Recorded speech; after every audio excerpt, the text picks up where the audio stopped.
नमस्कार विद्यार्थी मित्रों, आज આપણે ધોરણ 8 સામાજિક વિજ્ઞાન વિષયમાં પાઠ 9 સંસાધન લેક્ચર 2 નો અભ્યાસ કરીશું। વિદ્યાર્થી મિત્રો, આપણે અગાઉના લેક્ચરમાં કુદરતી સંસાધનો અને માનવ સર્જિત સંસાધનોની માહિતી મેળવી। એમાં આપણે નવીનીકરણીય સંસાધનો, અનવીનીકરણીય સંસાધનો, સંસાધનોના પ્રકાર, એનું વર્ગીકરણ વગેરેની ચર્ચા કરી હતી। આપણે આ લેક્ચરમાં માનવ સર્જિત સંસાધનોમાં ભૂમિ સંસાધન અને જળ સંસાધનની ચર્ચા કરીશું। તો ચાલો વિદ્યાર્થી મિત્રો, શરૂઆત કરીએ આપણે આજના લેક્ચરની। જોઈએ, માનવ સર્જિત સંસાધનો કોઈપણ કુદરતી તત્વોને માનવ પ્રયત્નો દ્વારા પ્રક્રિયા કરી તેના ગુણધર્મોમાં ફેરફાર કરી ઉપયોગમાં લેવા યોગ્ય બનાવાય તેને માનવ સર્જિત સંસાધન કહેવાય છે। તો જે પણ સંસાધન છે કુદરતી સંસાધન, એમાં માનવી પ્રક્રિયા કરી અને એને માનવી ઉપયોગમાં લઈ શકે તેવો બનાવે છે, એના ગુણધર્મોમાં ફેરફાર કરે છે અને ત્યારે તે માનવ સર્જિત સંસાધન બને છે। કુદરતી રીતે મળી આવતો ચૂનો, ચિરોડી વગેરે જેવા તત્વો, તો ચૂનો અને ચિરોડી એ ખનિજ છે જે પૃથ્વીના પેટાળમાંથી મળી આવે છે। માનવી એના ઉપર પ્રક્રિયા કરી એને સિમેન્ટ બનાવે છે અને સિમેન્ટનો ઉપયોગ આપણે ઘર, મકાન, પુલો વગેરે બનાવવા માટે કરીએ છીએ। સિમેન્ટ જોયું છે તમે વિદ્યાર્થી મિત્રો? हाँ, તમે જાણો છો કે આપણે સિમેન્ટનો ઉપયોગ ક્યાં કરીએ છીએ। તો આ સિમેન્ટ શેમાંથી બને છે? ચૂનો અને ચિરોડીમાંથી। ચૂનામાંથી પથ્થર પણ બને છે અને પથ્થરનો ઉપયોગ આપણે અલગ અલગ રીતે કરીએ છીએ। તો આવી રીતે જે પૃથ્વીના પેટાળમાં રહેલા ખનિજો છે એ ખનિજોને માનવી બહાર કાઢી તેના ઉપર પ્રક્રિયા કરી અને એના ગુણધર્મોમાં ફેરફાર કરે છે અને પછી તેનો ઉપયોગ કરે છે, ત્યારે એ સિમેન્ટ માનવ સર્જિત સંસાધન બને છે। આ સિવાય તેમાં અન્ય ઉદાહરણો છે, જેમ કે વિદ્યુત, મકાન, સડક, પુલો, બોગદા, ટેકનોલોજી વગેરે માનવ સર્જિત એટલે કે માનવ નિર્મિત સંસાધનો કહેવાય। વિદ્યુત, વીજળી, તો આપણે અલગ અલગ રીતે વીજળીનું ઉત્પાદન કરીએ છીએ। સૂર્યની ઉર્જામાંથી વીજળી ઉત્પાદન કરીએ છીએ, પવનના વેગમાંથી વીજળીનું ઉત્પાદન કરીએ છીએ અને જળમાંથી, પાણીના જે તરંગો છે એમાંથી પણ આપણે જળ વિદ્યુત ઉત્પન્ન કરીએ છીએ। તો આમ વિદ્યુત ઉત્પાદન કરવું એ માનવ નિર્મિત સંસાધન છે। તેવી જ રીતે મકાનો બનાવવા, પુલો બનાવવા એ સંસાધનોનો માનવી ઉપયોગ કરે છે, એના ગુણધર્મોમાં ફેરફાર કરી પોતે ઉપયોગમાં લઈ શકે તેવી વસ્તુઓ નિર્માણ કરે છે, એટલે શું બને છે? માનવ નિર્મિત સંસાધન। બોગદા એટલે પહાડો હોય તો પહાડોને વચ્ચેથી તોડી કાણા પાડી કે છિદ્ર કરી અને પછી એમાં રસ્તો બનાવે તો એ થાય બોગદા। નવી નવી ટેકનોલોજીનો આપણે આવિષ્કાર કરીએ છીએ તો એ માનવ નિર્મિત સંસાધન છે કે આપણે રોબોટ બનાવ્યો તો એ શું છે? માનવ નિર્મિત સંસાધન। તો આવી રીતે માનવી પોતે નિર્માણ કરે છે તે માનવ નિર્મિત સંસાધન ગણાય। પોતાની જરૂરિયાતોને સંતોષવા માનવી પૃથ્વી સપાટી પર આવશ્યકતા મુજબ બદલાવ કરે છે અને ઉપયોગમાં લે છે। ખેતીના વિકાસ માટે તે ઢોળાવ પર પગથિયા આકારની ખેતી કરે છે। પગથિયા આકારના ખેતરો અને નદીઓના ખીણ વિસ્તારોમાં બહુહેતુક યોજનાઓ બનાવે છે। આ માનવ સર્જિત સંસાધનોની યાદી ઘણી લાંબી છે કે જે ઢોળાવવાળો પ્રદેશ છે ત્યાં વરસાદ પડશે તો બધી જમીનનું ધોવાણ થઈ જશે, એટલે ત્યાં શું કરે છે? એ પગથિયા આકારની ખેતી કરે છે। ખીણવાળો પ્રદેશ છે તો ત્યાં બહુહેતુક યોજનાઓ, તો એક કરતાં વધુ યોજનાઓ હોય એને કહેવાય બહુહેતુક યોજનાઓ।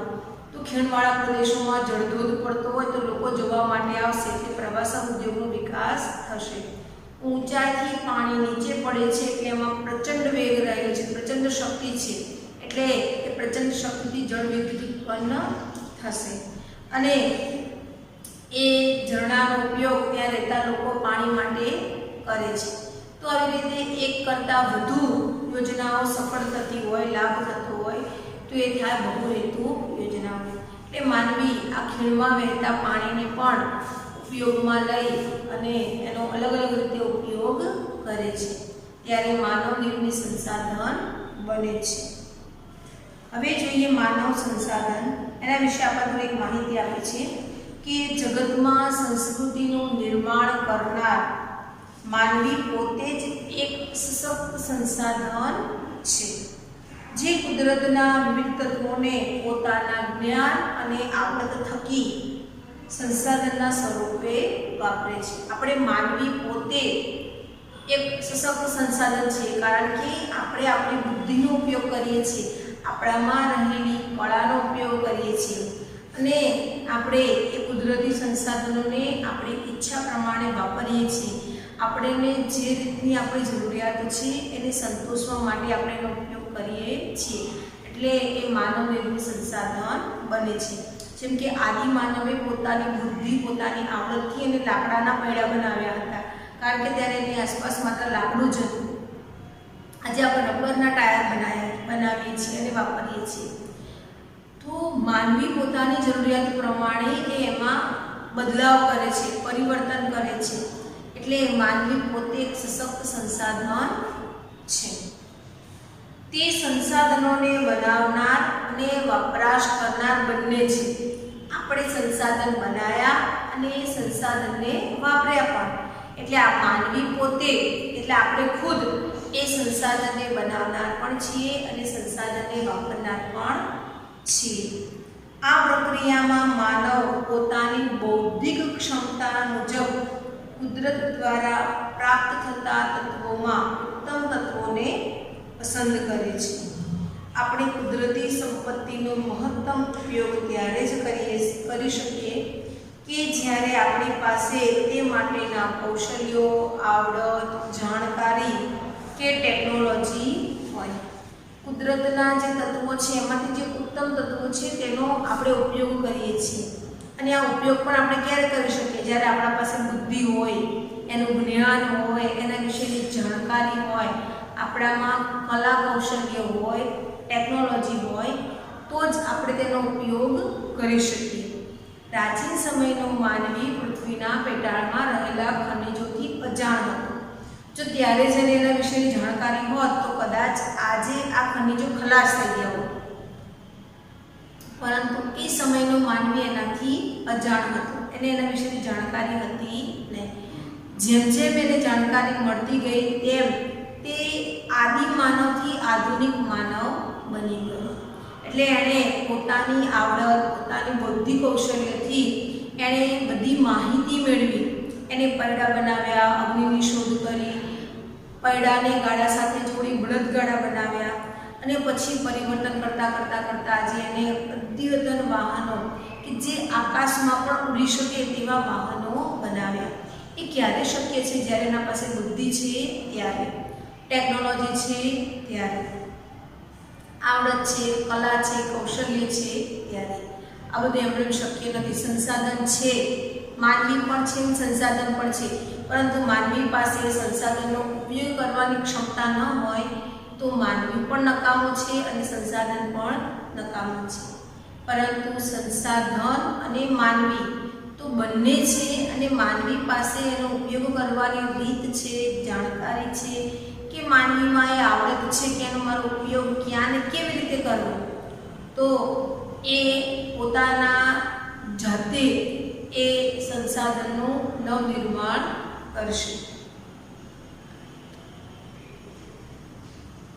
શિક્ષણ અને આરોગ્યની સેવાઓ દ્વારા માનવને એક વિશિષ્ટ પ્રકારનું સંસાધન બનાવે છે. માનવીની સંસાધન બનાવવાની આ પ્રક્રિયાને માનવ સંસાધન કહેવાય છે. માનવ સંસાધન કેમ કહેવાય છે? તો માનવી પોતાની આવડતથી કુદરતી સંસાધનોમાંથી એ અન્ય સંસાધનનું ઉત્પાદન કરે છે ત્યારે તે માનવ સંસાધન બને છે. સૌથી પહેલા જોઈએ તો ભૂમિ એટલે કે લેન્ડ. ભૂમિ તમામ સંસાધનોમાં ઉપયોગિતાની દ્રષ્ટિએ સૌથી મોખરે એટલે કે આગળ પડતી છે. જમીન વગર કંઈ જ નથી. માનવી આવાસ તો જમીન ઉપર, ઉદ્યોગો જમીન ઉપર, ખેતી જમીન પર, જળાશયો તો જમીન ઉપર, તમામ જીવસૃષ્ટિનો આશ્રય સ્થાન એ ભૂમિ છે. એટલે ભૂમિ એ ઉપયોગિતાની દ્રષ્ટિએ જોઈએ તો સૌથી આગળ છે. જમીન વગર કંઈ શક્ય નથી. પૃથ્વી સપાટીના કુલ ભાગમાંથી 29% જેટલો ભૂમિ ભાગ જમીન રોકે છે એટલે કે ભૂમિ ભાગ છે. 100%માંથી 71% ભાગ મહાસાગર રોકેલો છે એટલે કે જળે રોકેલો છે.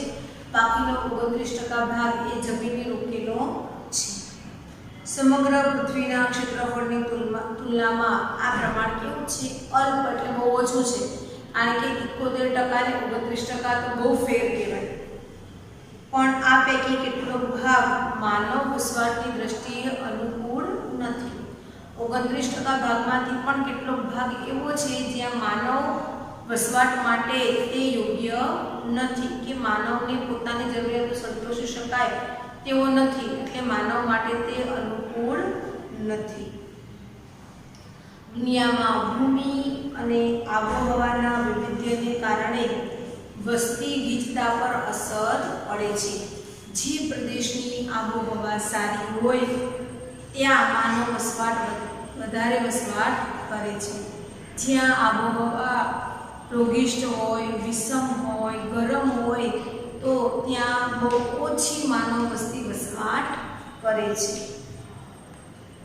જે પ્રદેશો માનવ વસવાટ માટે યોગ્ય છે ત્યાં વસ્તી ગીચતા વધારે જોવા મળે છે. આથી ઉલટું રણ પ્રદેશો, ગાઢ વનો અને પર્વતીય ભૂપૃષ્ઠ ધરાવતા વિસ્તારોમાં વસ્તી ઓછી જોવા મળે છે. હવે અહીંયા પહેલાં તો વસ્તી ગીચતા એટલે શું? તો 1000ની વસ્તીએ 1000 કરતાં વધુ લોકો વસવાટ કરે તો એને કહેવાય વસ્તી ગીચતા. માનો કે તમારી એક બેન્ચમાં 3 જ વિદ્યાર્થી બેસવાની ક્ષમતા છે. 3 વિદ્યાર્થી આરામથી બેસી શકે, પરંતુ વર્ગમાં સંખ્યા વધારે હોય તો એક બેન્ચમાં 5 વિદ્યાર્થીને બેસાડવા પડે છે. તો એક બેન્ચમાં 3ની કેપેસિટીમાં 5 બેસે છે તો એ બતાવે છે વસ્તી ગીચતા. 3ની કેપેસિટી છે, વર્ગમાં બાળકો 20 જ છે અને 20 બેન્ચો છે તો એક બેન્ચમાં એક બાળક બેસે તો અહીંયા વસ્તી ગીચતા છે જ નહીં. વસ્તી કેવી છે? ઓછી છે. એટલે 3ની કેપેસિટીમાં પણ એક જ બેસે છે. આ આપણે શાબ્દિક સમજ મેળવી તમને ખ્યાલ આવે એટલા માટે કે વસ્તી ગીચતા એટલે શું. હવે વસ્તી ગીચતા કેમ ઓછી અને કેમ વધારે એ આપણે જોઈએ. રણ પ્રદેશોની વાત કરીએ તો રણ પ્રદેશોમાં વસ્તી ઓછી જોવા મળે છે કે વસ્તી ગીચતા ઓછી હોય છે. શા માટે? તો રણ પ્રદેશોની આબોહવા ગરમ અને સૂકી હોય છે. એટલે ગરમ પવનો વાય, કારણ કે જમીન ઉપરથી વાય છે એટલે. પવનો કેવા છે? સૂકા. દરિયા પરથી વાતા હોય તો ભેજવાળા હોય, પણ જમીન પરથી પવનો વાય એટલે કેવા હોય? સૂકા. ત્યાં ગરમી વધારે પડતી હોય એટલે પવન પણ ગરમ છે અને કેવા છે? એકદમ સૂકા. ત્યાં વરસાદ નહિવત અથવા તો પડતો જ નથી એટલે તે રણ પ્રદેશ છે. ત્યાં નકરા રેતીના જ ઢૂવા છે. પાણીની 12 મહિના તંગી હોય એટલે ત્યાં ખેતી થઈ શકે નહીં. પીવાલાયક પાણી વસ્તીને બહુ ઓછું મળે, કારણ કે પીવા માટે જ પાણી ન મળતું તો ખેતી તો શક્ય જ નથી. એટલે જીવન કેવું થઈ જાય? હાડમારીવાળું, મુશ્કેલીઓવાળું થઈ જાય. એટલે રણ પ્રદેશોમાં વસ્તી ઓછી હોય છે.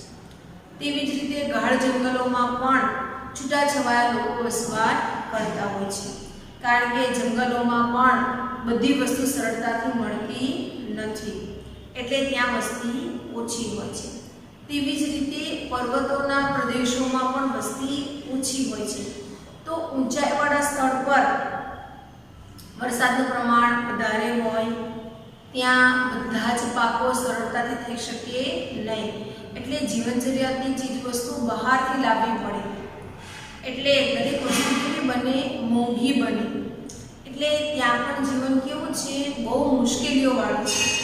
ત્યાં સરળતાથી સડક માર્ગ કે રેલ માર્ગ હશે નહીં, એટલે ત્યાં વસ્તી કેવી છે, બહુ ઓછી, કારણ કે માનવીની જરૂરિયાતો ત્યાં સંતોષાતી નથી, એનું જીવન અત્યંત મુશ્કેલીઓવાળું બને છે. તો આવી જગ્યાએ વસ્તી હંમેશા ઓછી વસવાટ કરે છે. હવે વસ્તી વધુ ક્યાં વસવાટ કરે, તો માનવીની જરૂરિયાત છે હવા, પાણી અને ખોરાક.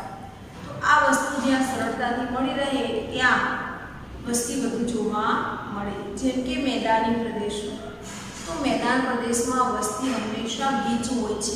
એવું કેમ, તો મેદાની પ્રદેશોમાંથી નદીઓ વહેતી હોય છે અને આ નદીઓ 12 મહિના પાણીથી ભરપૂર હોય, એટલે લોકોને પીવા માટે, ખેતી માટે પાણી સરળતાથી મળી રહે, તો પાણીની જરૂરિયાતો પૂર્ણ થઈ જાય છે.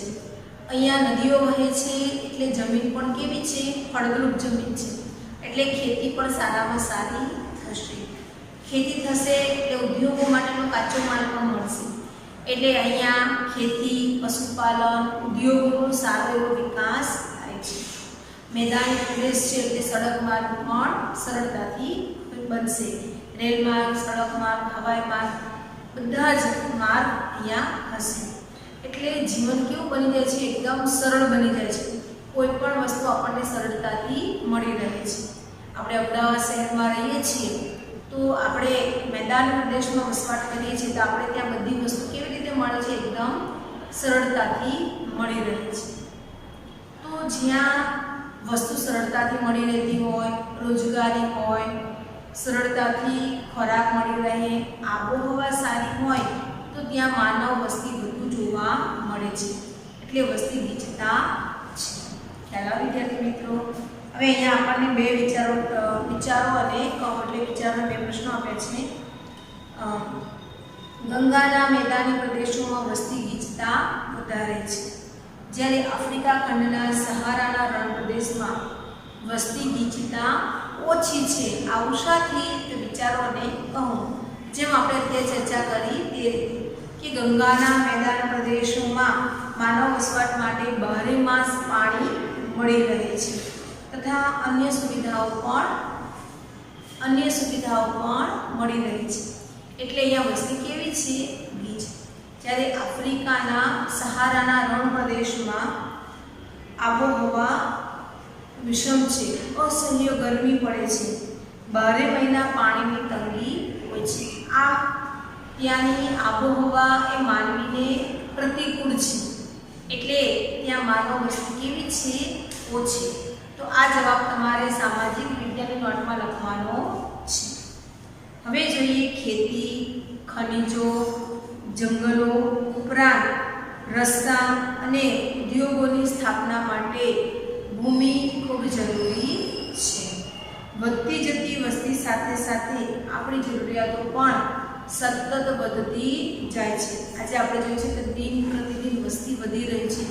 વિશ્વમાં સૌથી વધુ વસ્તી ધરાવતો દેશ ચીન પછી ભારત છે, એટલે બીજા નંબરે આપણે વસ્તીમાં આવીએ છીએ. 130 કરોડની વસ્તી આપણા દેશમાં છે. ગમે એટલા સંસાધનો હોય, પરંતુ સામે વસ્તી વધારો હોય તો એ દેશ સરળતાથી વિકાસ કરી શકે નહીં. આપણે જોઈએ છીએ કે વિશ્વના ઘણા દેશો કેટલા બધા સમૃદ્ધ છે. એનું કારણ શું?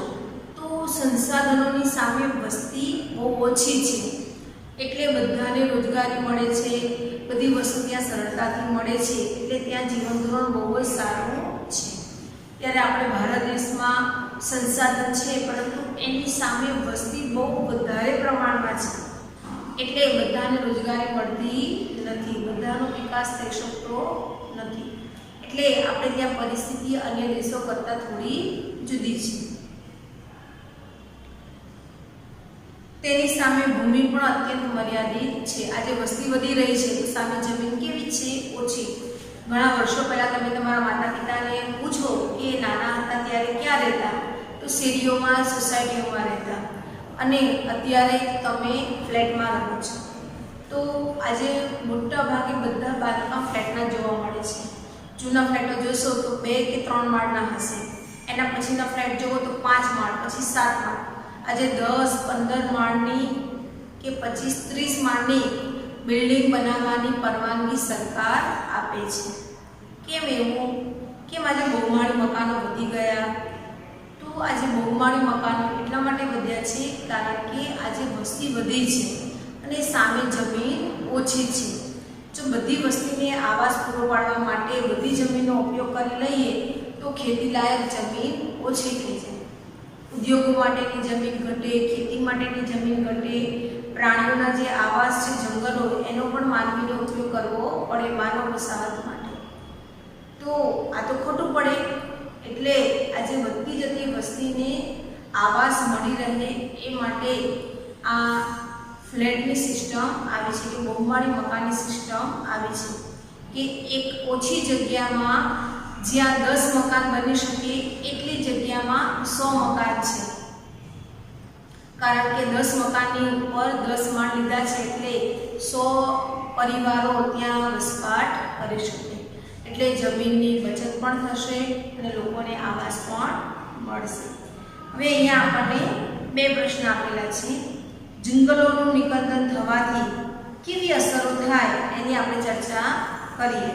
અને વિશ્વના મહાનગરોમાં 7થી બહુમાળી મકાનો વધ્યા છે તે જોઈએ. તો સૌથી પહેલાં જોઈશું કે જંગલોનું જો નિકંદન નીકળી જશે તો વાતાવરણમાં કાર્બન ડાયોક્સાઇડની માત્રા વધી જશે. ગ્રીન હાઉસની ઇફેક્ટ જે થઈ રહી છે તે વધારે ઘેરી બનશે, બહુ અઘરી બનશે. એની માઠી અસરો લોકોને ભોગવવી પડશે. માટીના ધોવાણથી ખેતીની ફળદ્રુપતા ઓછી થાય છે એટલે ઘટી જશે. કારણ કે જંગલો, વૃક્ષો એ જમીનના ધોવાણને અટકાવે છે. જો વૃક્ષો જ નહીં હોય, જંગલો જ નહીં હોય તો જમીનનું ધોવાણ થઈ જશે કે બધી ફળદ્રુપતા ચાલી જશે. વરસાદનું પ્રમાણ ઘટ્યું છે. અત્યારે વરસાદ બહુ ઓછો જોવા મળે છે ને. અત્યારે સિઝનનો કેટલો બધો વરસાદ પડી જવો જોઈએ. માંડ 10 કે 20% વરસાદ પડ્યો છે.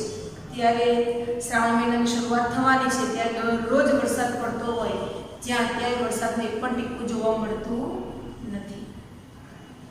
તો વરસાદ ઘટ્યો છે એનું કારણ શું? કે જંગલો ઘટ્યા છે માટે. દુષ્કાળના પ્રમાણમાં વધારો થયો છે. અનેક વન્યજીવો નિરાશ્રિત થયા છે. આપણે સૌ જાણીએ છીએ કે જંગલોની આસપાસ માનવ વસવાટ થવા લાગ્યા એટલે જંગલી પ્રાણીઓનો આશ્રય ઘટ્યો. તો એ શું કરે છે કે માનવ વસાહતમાં આવીને રહેવા લાગ્યા. આપણે જોઈએ છે કેટલી જગ્યાએ કેવી કેવી ઘટનાઓ બનતી હોય છે કે હિંસક પ્રાણીઓ એ માનવ વસાહતમાં આવી અને માનવીનો શિકાર કરે છે. કારણ કે જંગલો છે નહીં કે એને ખોરાક માટે અન્ય પશુઓ પર આધાર રાખવો પડે. એ શું કરે છે કે માનવનો પોતાના ભોજન માટે ઉપયોગ કરે છે.